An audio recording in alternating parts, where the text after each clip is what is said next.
Recently, I asked you good people about stations that you dislike, and there were many answers you gave to this question, but one that came up several times was South Bermondsey.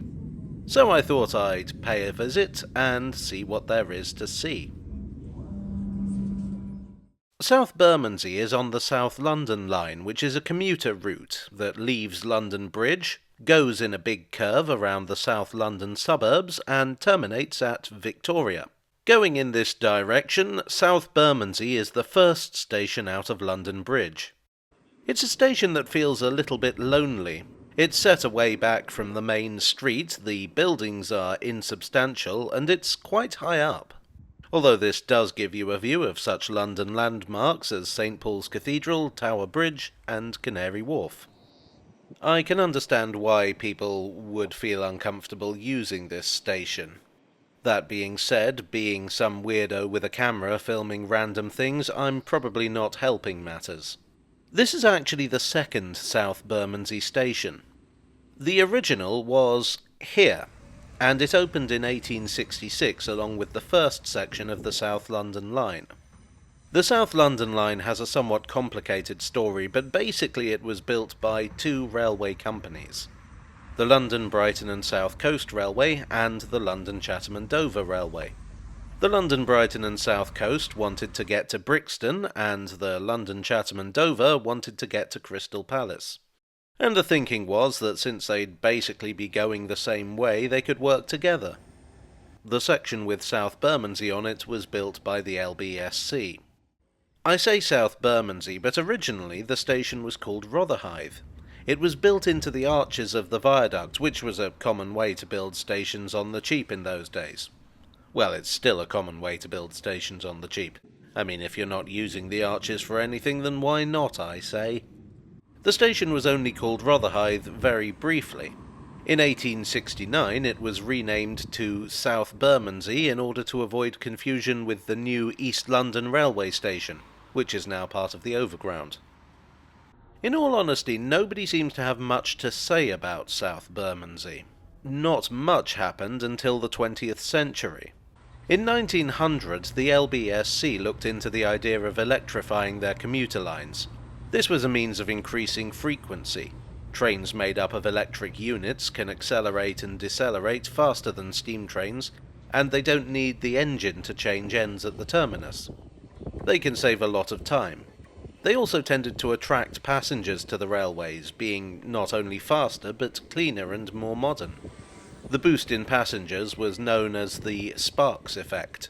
The LBSC electrified the line through South Bermondsey in 1909.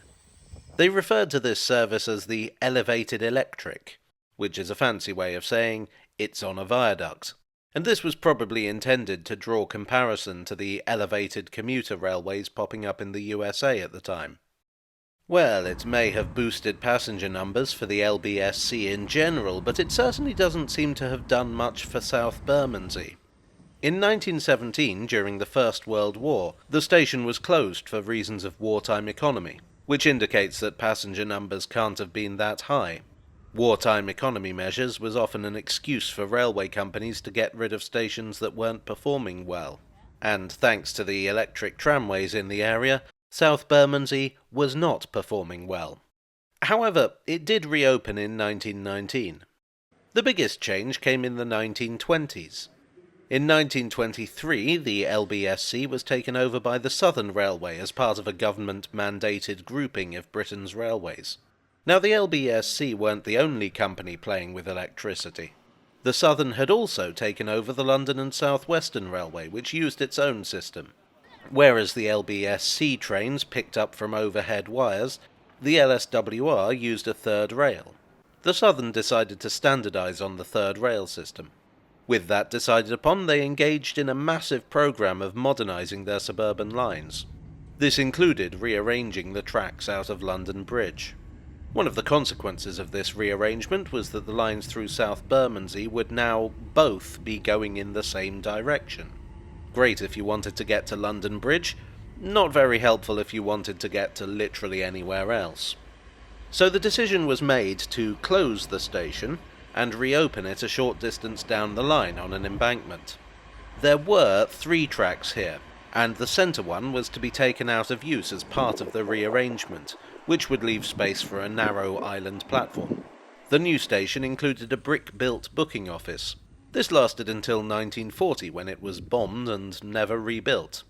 South Bermondsey just can't catch a break in wartime, can it? The booking office was replaced with a wooden hut on the platform.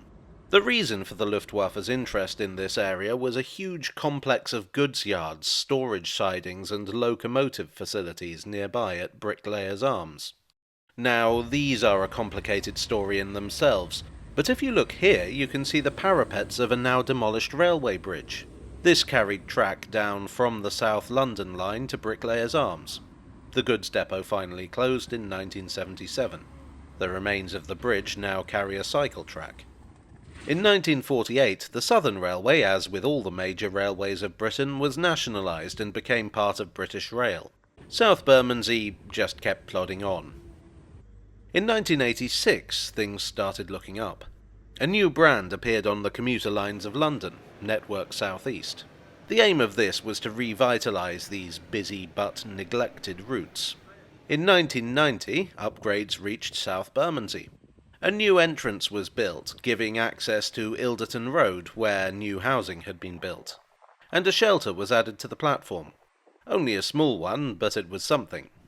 In 1993, Millwall FC had a new stadium built here, the Den, which gave the station a new purpose as the closest rail link. In fact, these days it's probably South Bermondsey's greatest, if not only, claim to fame, with the station getting quite crowded on match days. When I've been there, the station has always been fairly busy. It is likely to get even busier in the future.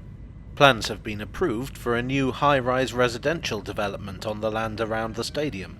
There's also a plan for a new station on the nearby Overground line to be called Surrey Canal Road. Both of these will likely have a significant effect on South Bermondsey. So, to return to the original point. I can see why people don't like South Bermondsey. It feels out of the way. Its facilities are fairly minimal, although I could name you plenty of stations that are just as grim, if not worse. It's exposed to the weather.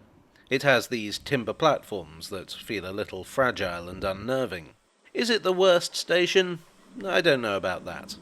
But it seems that from the moment the Southern Railway decided it had to be moved here, it was destined to be an afterthought. Well, I do hope you enjoyed today's video. If so, please do leave a like and consider subscribing for more. I would like as ever to thank my donors on Ko-fi and Patreon and here on YouTube for your support. You are the new entrance to my hidden station. And I will see you all again very soon. Cheerio.